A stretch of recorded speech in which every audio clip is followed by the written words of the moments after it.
Hi, everyone. Welcome back to Global English Podcast. I'm Jordan. And I'm Taylor. We all know that feeling. It's just universal, whether you're speaking your first language or, practicing English. Hmm. You're in a conversation, maybe it's a team meeting, maybe it's your English class, or you're just trying to meet new people, and then suddenly it just stops. Oh, the silence. It's the worst. That terrible, awkward silence just descends over the group like this heavy, dark cloud. Your brain, which 5 seconds ago was working perfectly. You had all the words. All the words, and then it just freezes up. You panic, you stumble, and the carefully rehearsed phrases just poof.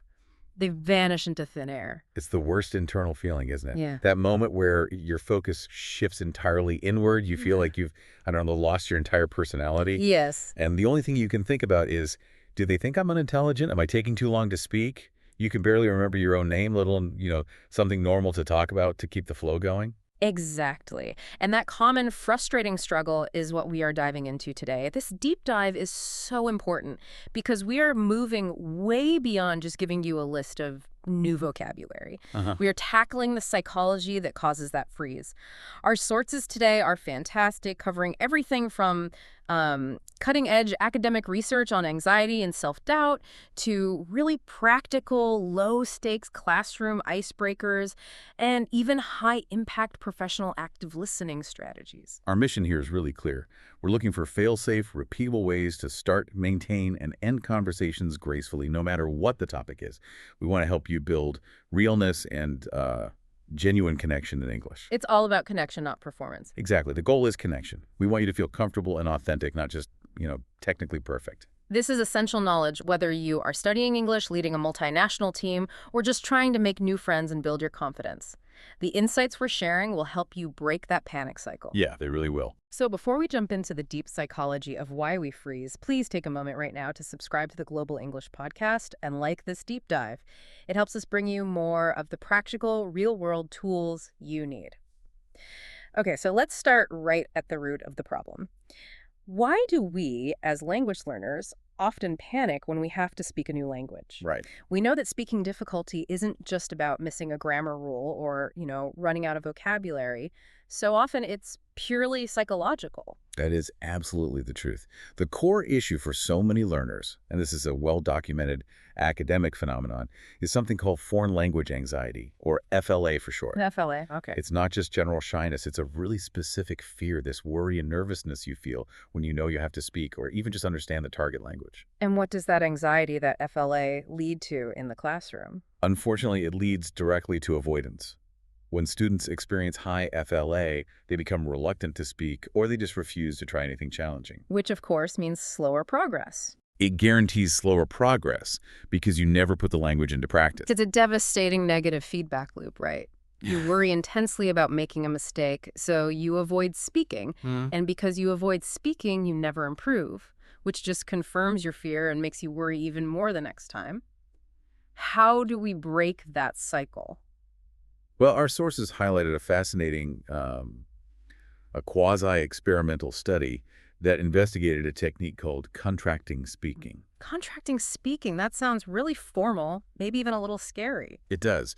But essentially, students signed a behavioral contract. They committed to speaking a certain minimum number of times in their foreign language class over, say, a week or a month. That seems counterintuitive. I mean, forcing someone who is already anxious to speak might actually make their anxiety worse, right? Especially if they fail to meet the contract. You'd think so. But surprisingly, and this is really critical for our listeners, the study found that contracting speaking significantly reduced foreign language classroom anxiety in the experimental group. Wow, so it worked. It worked. The contract, or that compulsory commitment, it breaks that self-exacerbating syndrome of anxiety. When students worry about mistakes, they avoid practice. Right. The contract forces them into behavioral and social engagement, which gradually overrides that avoidance pattern. It's almost like a form of supportive exposure therapy. I love that phrase from the source, compulsory courage. It's like they aren't waiting for the anxiety to go away before they act. They're acting, and the anxiety eventually fades because, well, the bad thing they were afraid of never actually happens. Exactly. And the most insightful part of this study was the diary analysis. The students kept journals, and their entries revealed some really powerful mechanisms. Oh, cool. What did they find? Firstly, The contract increased their engagement and enhanced their self-efficacy. Self-efficacy. What does that mean in simple terms? It's basically your belief in your own ability to do something. They started believing in their ability to speak simply because they were speaking. And secondly, it cultivated specific character strengths. Okay, which character strengths stood out? The two most prominent were hope and courage. Hmm, Hope translated into concrete desires, like, wishing to become more active and achieve better proficiency. I can see that. And courage, well, courage manifested as actively deciding to make a breakthrough, like standing up to answer questions voluntarily and seeing themselves as proactive participants. That is huge. So the student isn't just getting better at English words, they're cultivating a better, more resilient mindset toward themselves as a learner. Yes. It shifts the whole experience from feeling like this dangerous threat they have to survive Right. into a controllable opportunity for growth. It completely transforms their negative self-cognition. They reported positive emotions like enjoyment, interest, and even pride when they successfully performed a speaking task. Or, and this is crucial, when they received positive feedback from the teacher. So the positive reinforcement is key. It's huge. And the focused reflection on these positive experiences in their diary, it actually strengthened their positive self-image, which led directly to less anxiety and more internal motivation. That gives us a fantastic tool for the classroom. Now, let's talk about who you're speaking to, because that changes the psychological landscape entirely. There is some truly fascinating research here on what happens when you talk to a native English speaker versus a non-native speaker. This research is so relevant for anyone communicating internationally. It shows that your anxiety levels are heavily influenced by the linguistic background of your conversation partner. And what's the short version? The short version is stark. Talking to native speakers creates significantly more pressure, even if they're friendly. Can you walk us through the specific data points? I'm really curious about this. Absolutely. So this study measured participants' self-reported anxiety scores when unfamiliar people asked them questions. Okay. When those questions came from an unfamiliar native English speaker, the average anxiety score was 2.375. And for a non-native speaker? When the questions came from an unfamiliar non-native English speaker, the score dropped to 2,000. That's a measurable, significant reduction in stress, just because the other person shares that same non-native experience. That makes a lot of sense. With a total stranger, you might fear judgment. But the finding about friends is what really surprised me. If you're talking to a friend, you should be totally relaxed, regardless of where they're from. You would hope so, but the data suggests that anxiety persists. Participants felt significantly more anxious having an out-of-class conversation with a native speaker friend. More anxious. Yeah. Their score was 2.438. But with a non-native speaker friend, it was only 1.625. That is a huge disparity. Why do we feel that intense pressure, even with a native-speaking friend? Well, there are several layers to this burden of the native speaker. Firstly, there's the perception of linguistic superiority. Right, they just know the language perfectly. Exactly. Even if the friend is supportive, the learner subconsciously knows the native speaker can immediately spot every single grammatical error or vocabulary choice that sounds slightly unnatural. This leads to a persistent fear of being corrected, or worse, feeling constantly judged as linguistically inadequate. So it's not about their personality, it's about the standard of performance they represent. The native speaker carries this expectation of linguistic perfection. Precisely. And often, non-native speakers feel that they have to work harder, using more complex structures or trying to match native speed just to validate their position or intelligence.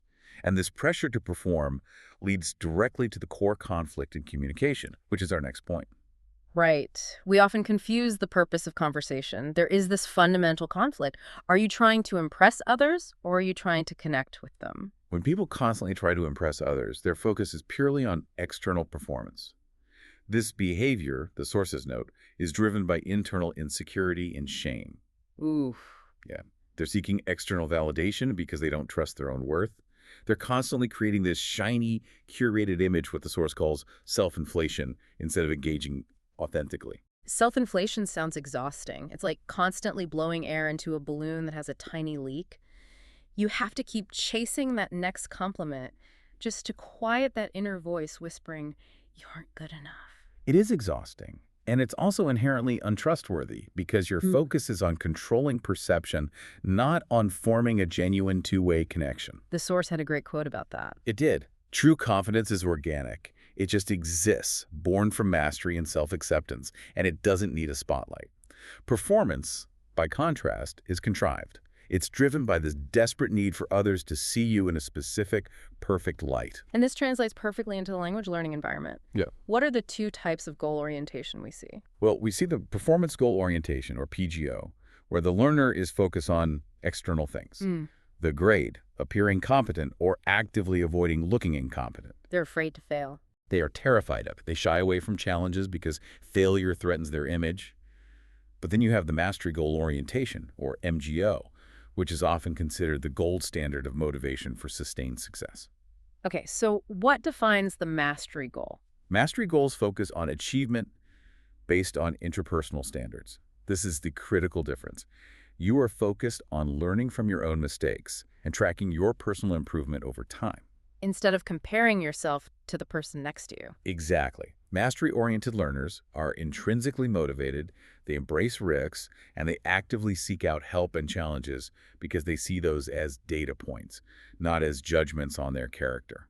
That is a much healthier, more sustainable way to approach learning English. So for instructors, or even for yourself if you're studying on your own, what are the actionable strategies to foster this mastery orientation? The research points to three main strategies to shift the focus away from performance. Okay, what's the first one? 1. Emphasize learning from mistakes. You have to fundamentally change how mistakes are treated. Don't just mark a test wrong and move on. So what do you do instead? Instead, provide structured opportunities to earn back points by having students explain why their original answer was wrong and why the correct answer is right. This changes the focus from punishment to reflection and deep learning. I love that. And the second strategy? Number 2 is to model a mastery approach. This is so vital for psychological safety. Instructors or even peers need to show how they handle their own mistakes. So be open about failure. Yes. Say something like, I made a mistake on that report, so I broke the process down into 3 steps to fix it. This visible modeling minimizes the student's fear of failure by showing it's just a temporary setback, not a fatal flaw. That's powerful. And the third one? 3, minimize comparisons. Since performance orientation is often about feeling inadequate compared to others, you need to make those social comparisons difficult. So no more public leaderboards. Exactly. Make performance outcomes more private. Use private feedback channels. This encourages students to focus exclusively on their own personal progress, not on what everyone else scored. Okay, moving from the psychological mindset to the practical mechanics, let's talk about the tools we need to actually start and maintain a conversation. The silence often happens because people don't have a comfortable, low-risk way to jump in, especially when they're already managing that FLA. Exactly. We need tools for starting conversations that feel safe. Icebreakers are essential, not just for fun, but for reducing social risk at the start of a class or a meeting. And a good icebreaker needs to be low social risk and matched to the group's level, right? And most importantly, it needs to encourage bonding and relaxation before the serious work begins. The sources provided some really adaptable, fail-safe activities that work even for B1 learners because they offer so much structure. What are some specific examples our listeners could use? One of the most effective, because it forces interaction in a really non-threatening way, is the classic, find someone who. Oh, I've done this one. Yeah, the instructor provides a grid with prompts like, find someone who has a pet that is not a cat or a dog, or find someone who traveled to a different continent last year. Students walk around asking classmates questions. That's brilliant because it encourages speaking with lots of different people, but the language is highly scaffolded. Right. You have the questions right there on the paper, so you don't have to construct complex grammar on the spot. It's high interaction with low cognitive load.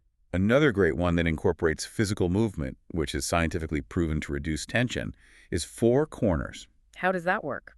You label the corners of the classroom with answers to a general question, maybe 4 seasons, 4 hobbies, 4 types of music.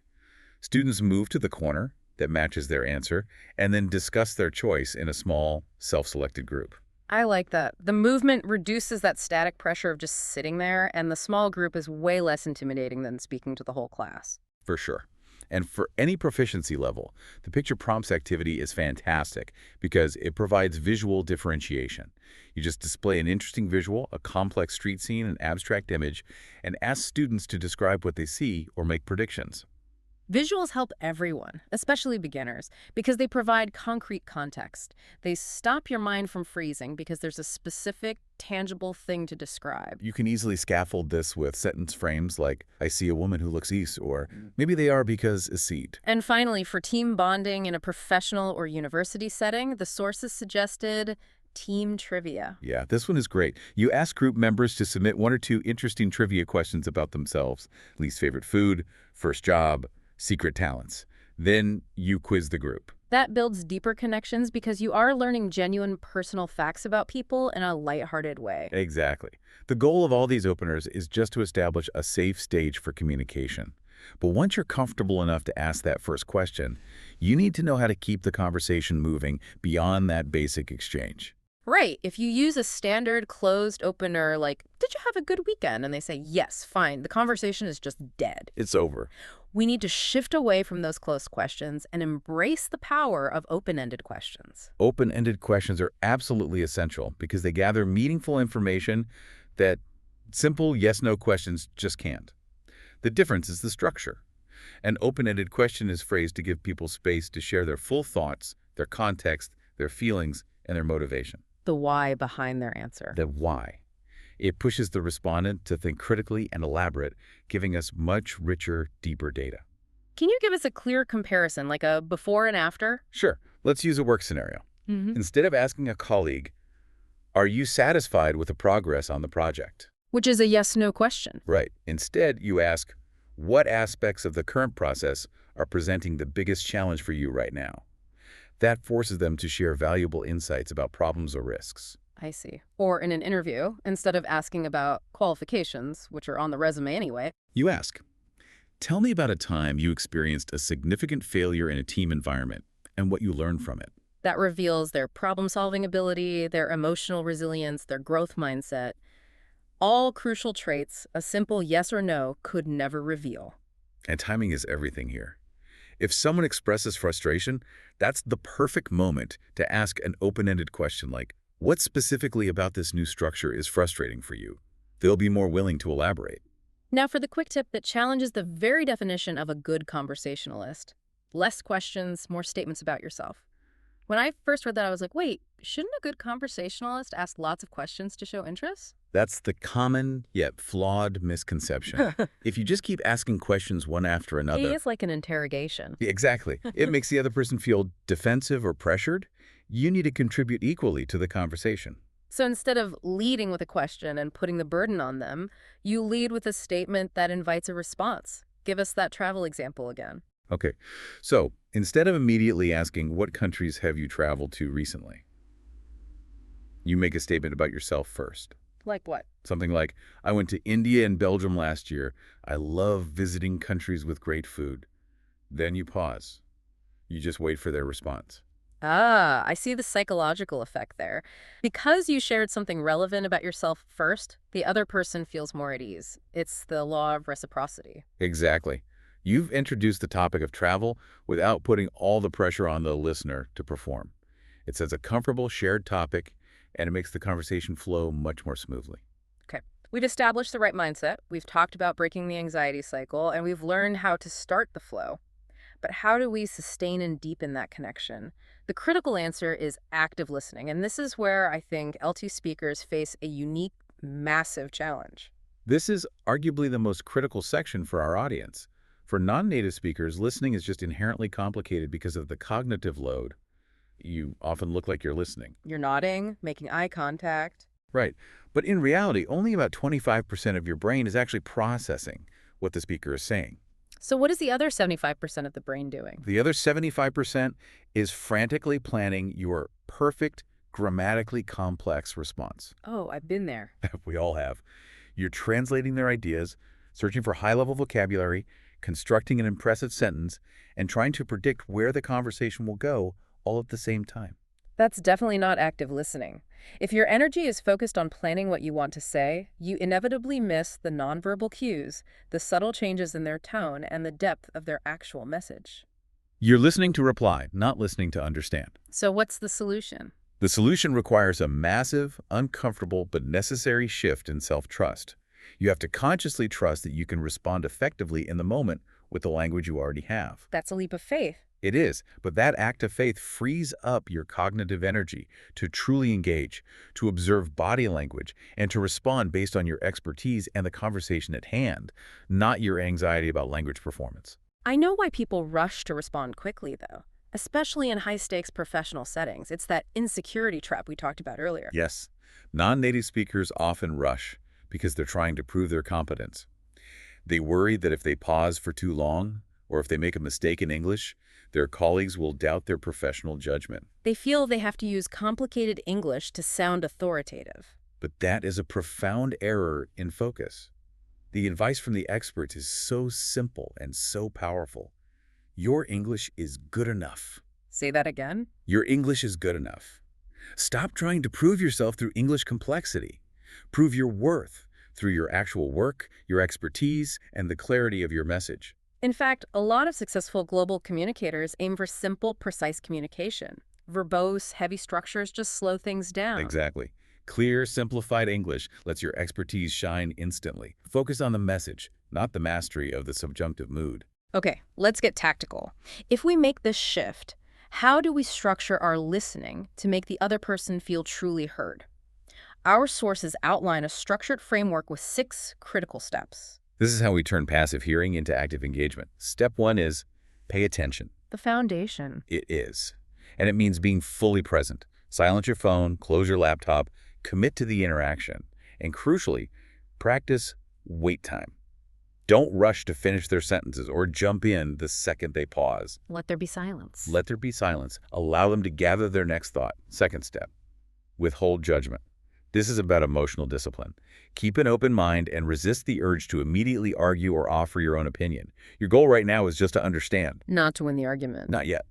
The third step is to reflect. Signal physically and verbally that you're following along. This includes nodding and making brief restatements like, "It sounds like you felt frustrated by the deadline." So they know you're processing the information. Exactly. Number 4 is to clarify. Ask open-ended questions to ensure you deeply understand their core message. A fantastic phrase to use is, "Let me see whether I understand your main concern." I like that. It shows humility. It does. Step 5 is to summarize. Once the speaker seems finished, restate the key points of their entire message in your own words. This confirms you have a shared picture of the situation. It's a powerful validation technique. And finally, step 6 is to share. Only after completing the other 5 steps do you shift into problem-solving mode. You can ask guiding questions like, "What assumptions are we making here?" Or, "What approaches haven't we tried yet?" That structured 6-step approach is immensely helpful. Now let's talk about the difference between just listening and actually making the speaker feel heard. This is where the research gets really interesting. It's the difference between hearing and action. The research shows that active listening alone is often not enough to build trust, especially in professional settings. What do you mean? Employees feel 2 times more listened to when the leader not only listened attentively, but also took action or initiated follow-up steps based on what they heard. Wow, 2 times more. So a leader who listens perfectly but does nothing tangible with the information might still leave the employee feeling ignored. Exactly. But a leader who listens reasonably well and takes decisive action sends a powerful signal. It shifts the entire dynamic. Taking action builds immense trust. It signals that speaking up actually has value. And that psychological safety is crucial. It encourages people to speak up again, to share suggestions, to voice concerns, without fearing their input will just vanish into a void. Which in the long run leads to better decision-making and innovation. So the end goal of active listening isn't just empathy. It's tangible results that move things forward and build a culture where communication is valued and acted upon. Okay, we are now transitioning from general communication psychology to specific pedagogical tools, which is so important for our Global English podcast listeners. We need activities that build confidence without that overwhelming pressure we discussed. Exactly. We need structured activities that offer scaffolding and reduce the cognitive load. Let's start with a highly effective tool that language educators love: role play. And this is so much more than just a silly classroom game. Right.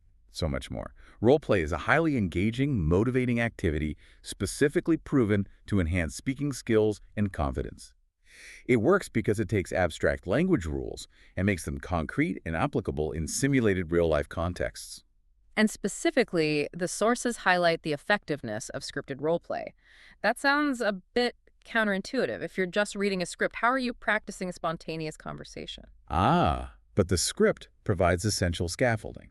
It allows students to apply complex language in real-life contexts, like checking into a hotel or ordering a meal, but they interact based on a pre-written text.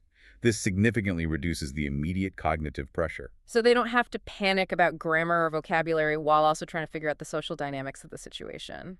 Exactly. They get to focus on the things that build immediate confidence: pronunciation, intonation, appropriate emotional expression, and conversational flow. Success in a supported environment is the fastest route to real confidence. It makes the learning process feel engaging and fun, and studies confirm that starting with a script and then gradually moving to improvisation significantly enhances speaking skills. Beyond roleplay, a key struggle for L2 speakers is just managing the flow of conversation, knowing how to jump in, signal a turn, or make sure their ideas connect logically. This leads us to functional language. Functional language is the linguistic glue that binds sentences and ideas together.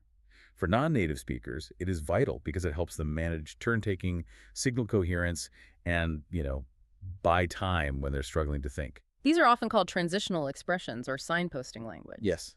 And using them correctly makes your English automatically sound more coherent, even if the vocabulary is simple. Can you give us a few categories and examples? Definitely. These are phrases that explicitly signal your intention. For addition, you have moreover, in addition, furthermore, for example.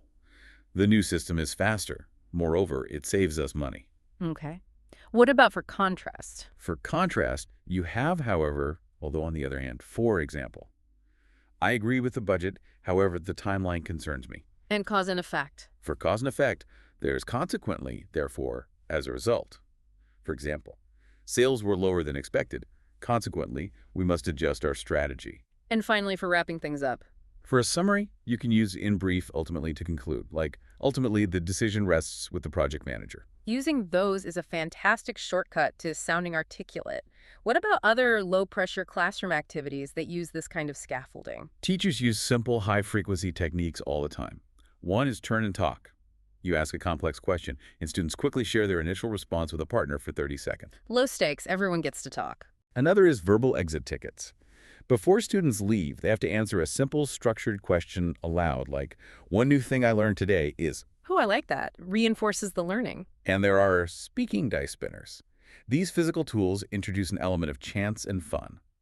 Rolling a dice with random question prompts encourages natural conversation in small groups. These tools address the language skills directly, but we still need to address the deep-seated emotional barriers again.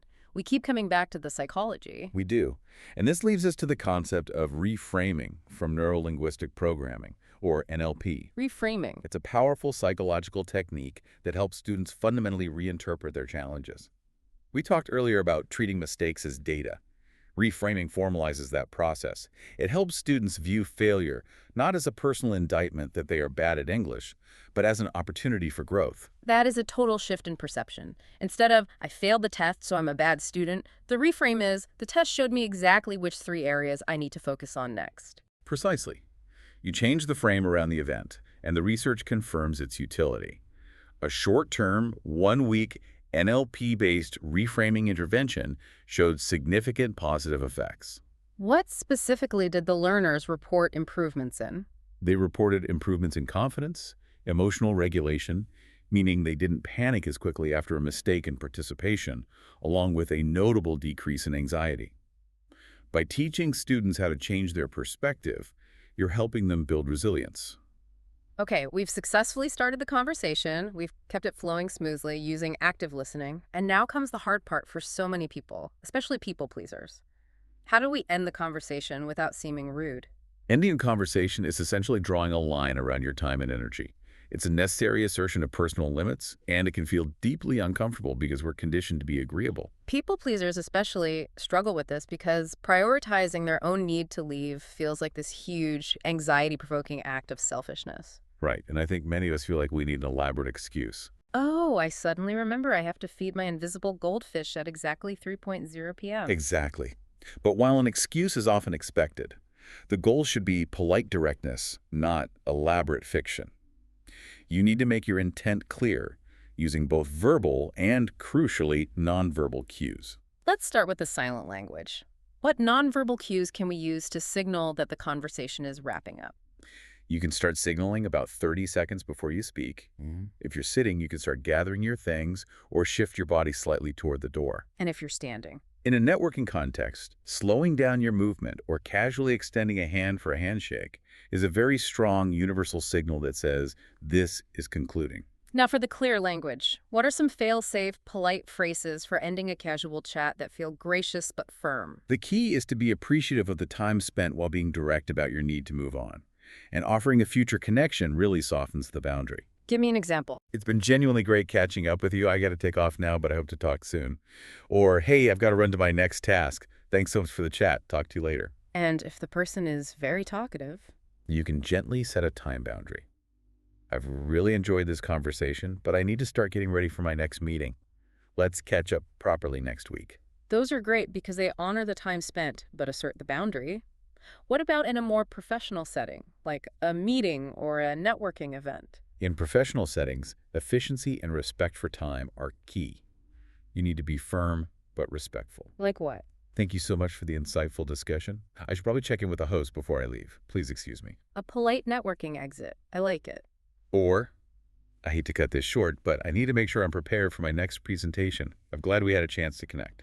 Okay, now let's tackle the hardest scenario. Ending a conversation when you're upset or dealing with conflict. Absolutely. When ending a tense conversation, it is vital to communicate your needs calmly and assertively without escalating things. The most effective way to do this is by using ELA statements. How does that look in practice when emotions are high? Instead of using blaming language like, "You always make me feel overwhelmed," you focus on your internal experience. "I feel overwhelmed when the conversation gets this heated. Can we take a 15-minute break and revisit this later when we are both calm?" This reduces defensiveness immediately. That's a huge psychological difference. You're stating a necessary boundary, I need a break, without attacking the person. You are difficult. And if the conversation is crossing a firm boundary, say involving offensive language, you can drop the polite protocol and use the strongest boundary structure. When you do X, I feel Y construction. Give me an example of that. When you make disparaging comments about other people, I feel deeply uncomfortable. So I'm going to walk away from this conversation now. That is direct, clear, non-negotiable, and it asserts your safety and your limits. As we wrap up this very deep dive, let's just revisit the main psychological takeaway. The ultimate success in conversation, whether you're practicing English or trying to connect in your native language, it comes down to prioritizing connection and mastery over performance and external validation. It does. You have to let go of that paralyzing insecurity that causes us to plan our response instead of truly listening and engaging. We covered a huge amount of ground today, from tackling the psychology of foreign language anxiety and the surprising pressure of the native speaker burden, to tactical tools like open-ended questions and the 6 steps of active listening. But remember, the most effective way to internalize all of this is not by listening once, but through consistent, spaced practice. Yeah, the research on the spacing effect is so clear. You can improve your skills far more effectively when your learning is spaced out and consistent, instead of cramming for 5 hours every Sunday. Which just leads to burnout. Totally. Instead, incorporate daily English-speaking practice, even just 15 minutes of actively using these tools into your routine. That consistent exposure and application is the real key. So here is your micro-challenge for this week. Pick just one new item from today's deep dive, maybe one open-ended question to use with a colleague, or one professional conversation ending phrase, and use it in real life 3 times. I love that. Focus on the realness of the connection, not the perfection of the performance. And remember that if you found this deep dive useful and want more practical advice to boost your communication skills, please subscribe to the Global English Podcast for more episodes just like this. We really appreciate your support and your commitment to improving. I'm Jordan. See you next time. And I'm Taylor. Bye.